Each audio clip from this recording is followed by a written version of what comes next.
Wolves 4, Chelsea 2. First of all, people, make sure you smash up the likes, man.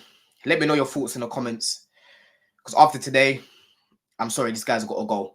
This guy's got to go. I've been on strike too. You know, people have been getting on to me. Don, why you not saying Pochettino out? I've been saying, I've been a little bit lenient because he's had guys out, injuries, etc., etc. But I want to see him with his key players that he's been missing, like an Nkunku, Nkunku playing with a Palmer, Nkunku on the same pitch as, your guys like Sterling's. As much as I don't want him to be a key figure, unfortunately he is. This is the situation that we're in. You know what I mean? And I'm still seeing the same fuckery. I'm still seeing the same issues. I'm still seeing a disjointed team. I'm still seeing a team that lacks no cohesion.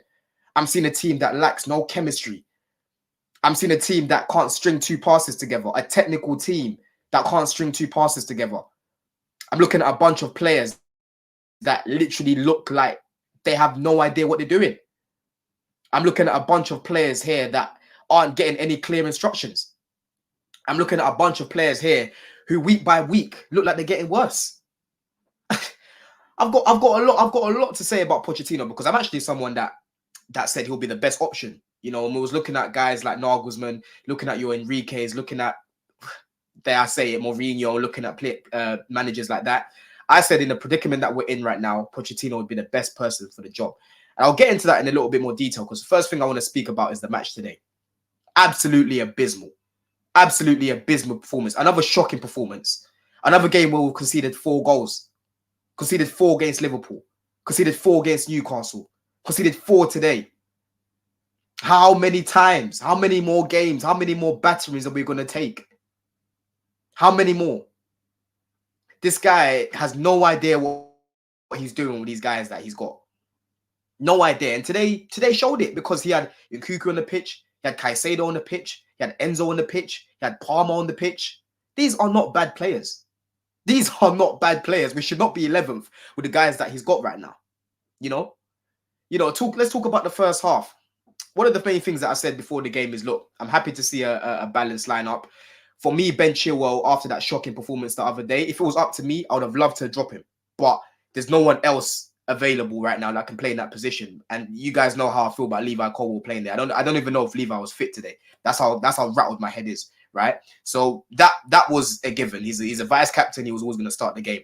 Gusto on the other side, I was happy with that. I was happy with the back four. I was happy with the pivot. The only thing that I wasn't happy about in the 11 was Gallagher, especially playing in that 10 role, because we saw how poor he was against Liverpool, coming off at halftime the way he did, and then Carney coming on and doing more in the time that he got, getting an assist for Nkunku than Gallagher did the whole game, the whole few weeks. To be honest with you, because the past few weeks Gallagher's been smelling out the place, but he still starts games. One of the games where he didn't start against Preston, I know it's only Preston, but we had one of the best performances of the season that I've seen. We scored a lot of goals. We looked a lot better on the eye as well, And people will say it was only Preston, but look what happened against Middlesbrough when he started that game and we played Palmer in the false nine. We lost in that first leg. Do you know what I mean? So I wasn't happy with Gallagher playing in that 10 because for me, we've got better options in this squad that are available right now and fit. You've got Nkunku that you can play in that 10. You've got Palmer that you can play in that 10. You've got Carney that you can play in that 10. But you go and pick the guy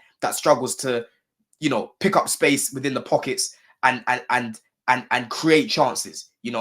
He constantly breaks down our chances. He takes about 1,000,001 touches, which is something that you can't be doing in that 10 role, because as a 10, you need to be thinking quick. Yeah, you need to be a quick thinker, and that's something that Gallagher does not have to his game, and that's okay because he's a squad player. That's fine, but Poch is trying to turn him into something that he's not, and week after week, he consistently lets him down in that position. He's not that guy.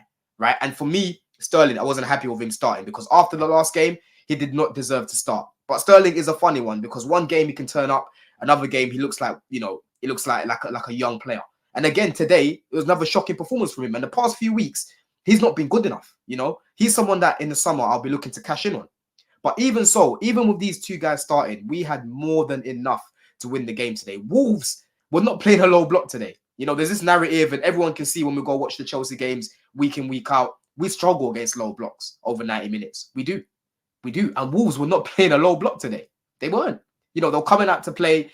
They were looking threatening from our own, individual mistakes. That's the only time that I would say Wolves were really looking threatening. I know in the second half, they created a lot more, but initially in that first half, a lot of their chances were coming from our stupidity. Do you know what I'm saying? Our stupidity. I mean, great assist for Caicedo, from Caicedo, sorry, for Palmer's goal. But what are you doing in possession there? What are you actually doing in possession there? Yes, people would tell me that he was isolated there, but he didn't have to take all those touches on the ball. He could have popped it off. I'm looking at Ben Chilwell before then as well. There was better options he could have played it to. You played it to a guy that's being pressed by about 3 players. That's poor. That's just poor from Chilwell and Caicedo on the ball. That was very poor. But today, tactically, you can see the first half wasn't working. Why am I not seeing any subs at half time? Why am I not seeing Gallagher coming off and Carney coming on? But instead, we get Caicedo coming off. We get Caicedo coming off. I don't care if he was in a booking or not. He's been booked in numerous games this season, and he's been able to, hold his own for the whole game. Barely any players get red cards after getting that first yellow. If you actually go check statistically. So for me, he could have played the whole game. He could have played the whole game, but he's got him dying out there playing Caicedo as a lone 6 in a 4-3-3. Caicedo in a lone 6. When did Caicedo ever play in a lone 6 for Brighton? It never happened. He always had Pascal Gross next to him. He always had not Caicedo, sorry. He always had McAllister next to him. But at Chelsea, he's so isolated. This is why people can just run through him.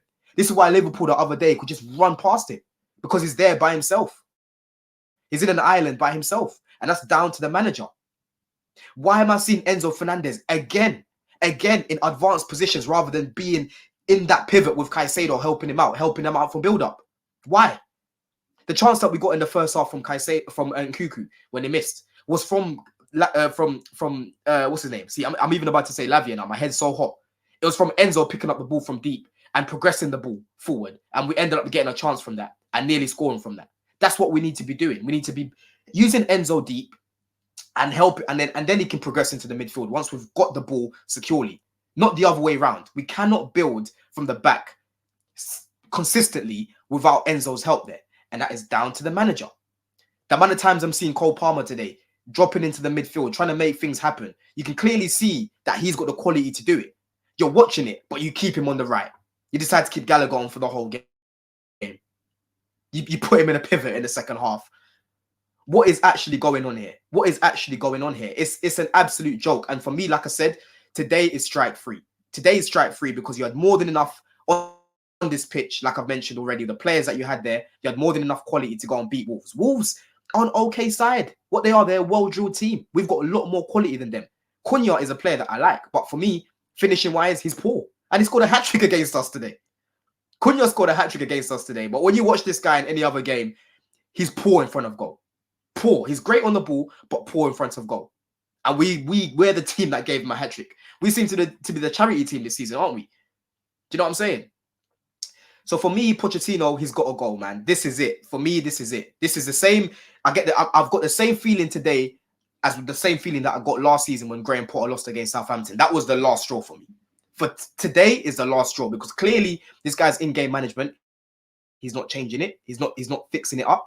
His lineups, have been okay here and there. But again, his in-game management to change things when things aren't working are not good enough. He's very reactionary. He's not proactive enough for my liking. He's not brave enough. And like I've said, throughout the whole season, he has not been brave enough.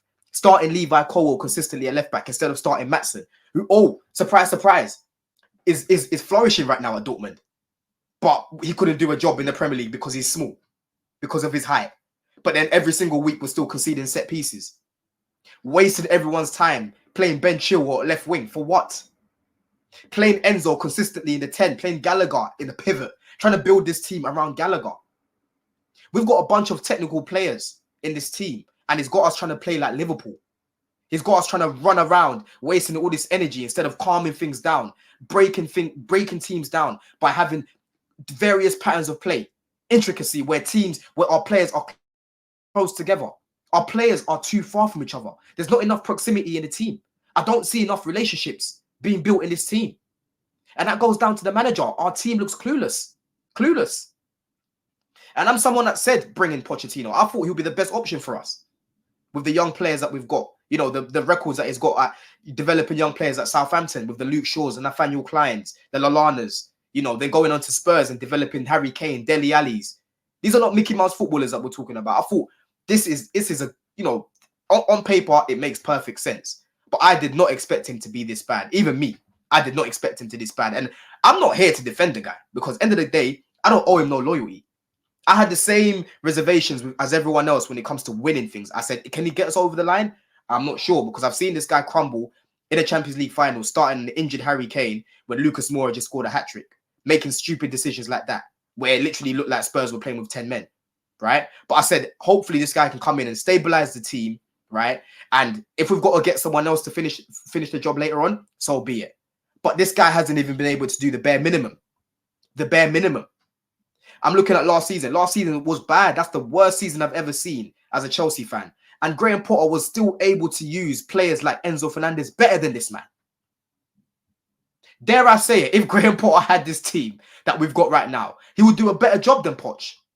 His problem last season was that he didn't know how to manage a big squad. Do you know what I mean? After today, Pochettino's got to go. This guy is clueless. You know, he's got no relationship with the fans.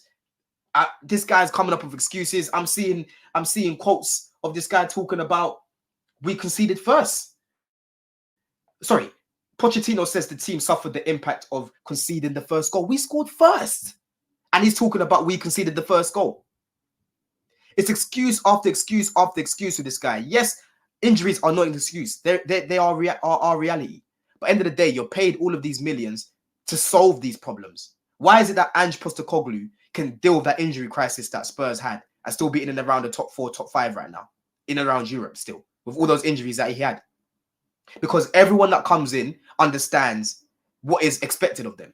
Everyone that comes in has clear instructions. He doesn't go away from his philosophy or you know, how he wants to play football like Poch does. Poch, like I said, thinks about the opposition way too much.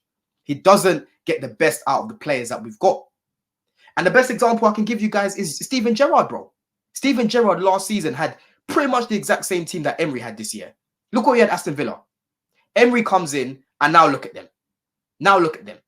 And I kept saying the same thing at the time. Guys, Aston Villa have got good players. It's this manager that's making them constantly lose games, constantly drop points. It's the same thing as us.